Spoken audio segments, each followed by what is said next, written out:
Sometimes all of the weather conditions are perfect for your garden, and then there are other times. Today I'm going to show you how to keep your plants alive during a drought. Welcome to True Freedom Permaculture, where I show you all the tips and tricks you need to have a green thumb, even if you weren't born with one. So lately we have experienced some drought conditions in the city I live in, and it's proven a little bit of a challenge trying to keep a garden thriving. But luckily, because I've designed my garden mostly according to permaculture principles, it is a lot more resilient than it normally would be. And as luck would have it, it has not rained for the past, we got a little bit like a week ago, and then before that it was at least a couple weeks without any rain whatsoever. And then last night it rained. So today I'm going to show you several tips for how to keep your garden watered and hydrated throughout a drought.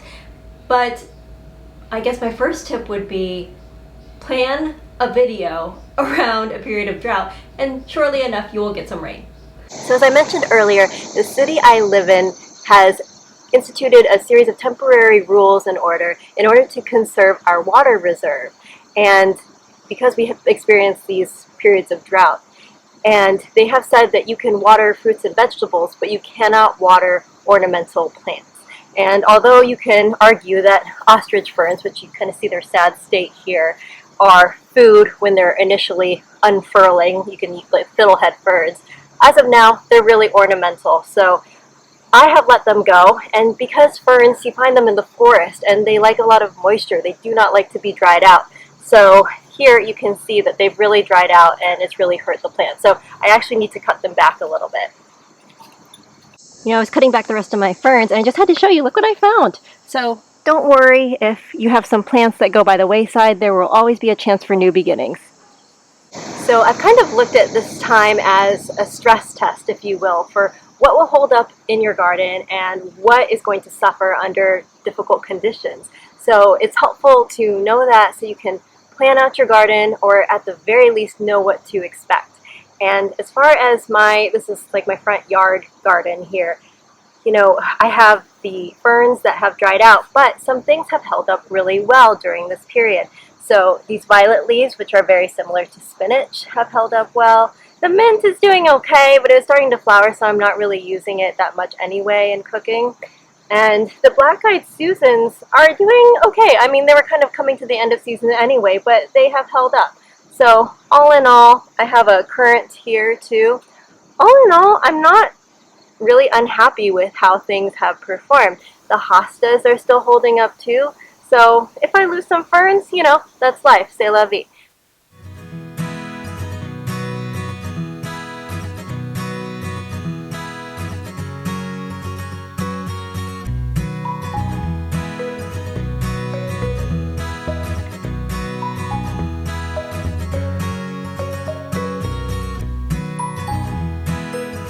My first line of defense against extended periods of drought are my rain barrels, and these have really come in handy. I've been using this for a couple years now, and I have a couple located around my house underneath the downspouts, and they just collect the water, and there's a filter at the top so it filters out any debris.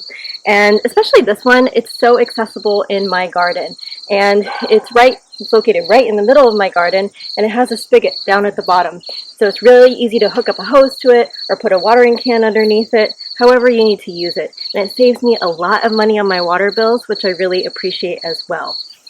But they can be kind of pricey, and you can also make your own too.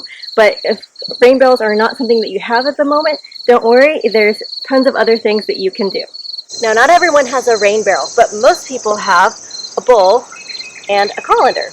And what I'm doing is I'm collecting some kale. Every morning I kind of come out here and see what's ready. So today I'm in my kale bed. We've got some nice white Russian leaves that are forming. So I'm just going to throw them into my bowl and colander. And I do this all the time, no matter what it is. If it's tomatoes, whatever's ready. So let me just collect some leaves here.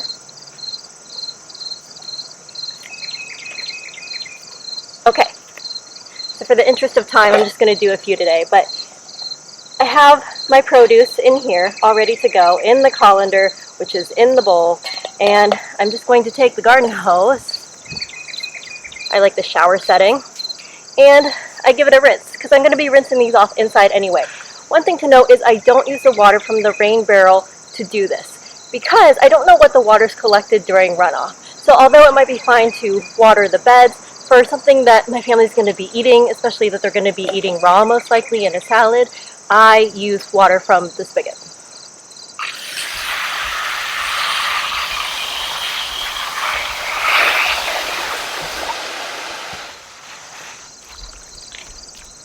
Okay, so now my bowl is full of water, and sometimes I let it soak for a few minutes depending on how much time I have. But after I'm done, all you do is you just lift it out and you have your freshly washed produce. If you want to get another rinse with the water inside, you can do that. Sometimes I do that. But you also still have a bowl of water that's perfectly good, and you can use it to water the plants.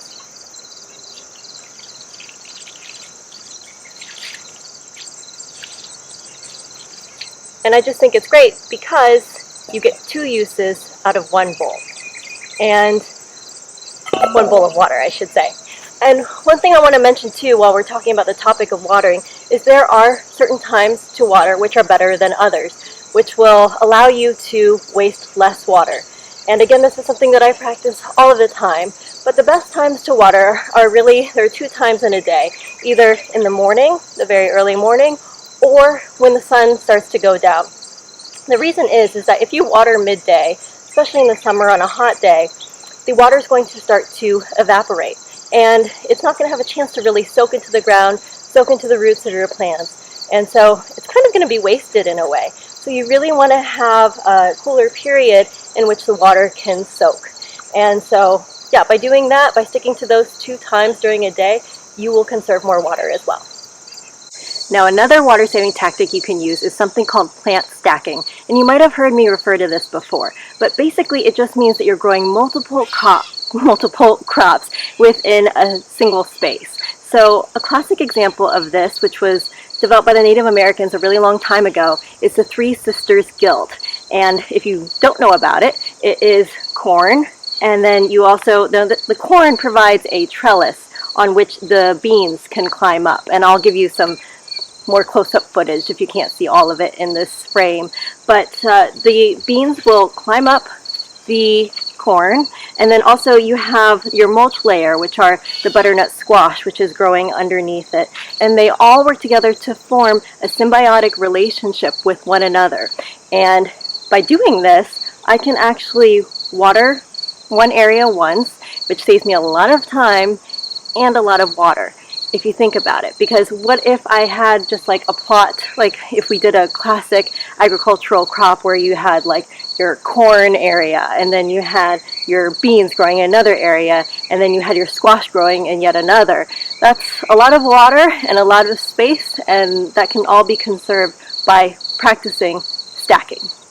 Mulching. Now, this is another technique that you can practice anytime, regardless of the conditions. I do think it's worthwhile. I've been doing it for so long now, and I notice how much less frequently I really need to water my plants. And in this case, I'm still in my Three Sisters bed area. I am using wood chips, and you'll know that I use these frequently.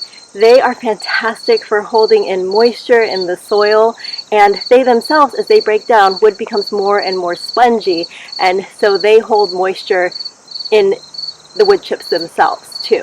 So this is a technique that I also practice in my potted plants. I don't just put the soil in there, I also add a layer of mulch because it really does help save time and water. I'm not going to go too into depth into mulching itself because I've done a separate video that goes into detail on it, so if you're interested, I will include it in the description below and you can check that one out. Alright, another thing you can do is put a bucket in your shower. Does it sound a little crazy? Yes, it's a little crazy. I'm a little crazy, and I just kind of embrace it now these days and I lean into it. But I'm telling you, it will save you some water. Because if you're someone who will, do you ever turn on your shower and wait for the water to come up to a nice comfortable temperature? Guilty as charged. I am one of those people. And I have realized how much water I waste. I literally just let the water go down the drain when I could be putting it to better use. So just take a bucket, lob it down, and before you turn on the shower, you can even keep it in the bathroom. I'm going to move it over. And it's going to collect a lot of your shower water. Now, if any of you have any water-saving ideas that I've missed, please drop them in the comments below because we would all benefit from hearing about it. Challenging times such as these really force us to get creative, but that's what I really like about it. So just because we might have a bunch of rain coming up doesn't mean I'm going to stop doing some of these things. And another thing that you could do as more of like a preventative measure for periods of drought is to create hugelkultur garden beds. And these are largely composed of decomposing wood. So they retain a lot of moisture, and that is why it's very good for dry conditions. So if you'd like to learn how to build one and you want to create one with me, I made this video coming up on the screen so you can check it out, and I will see you soon.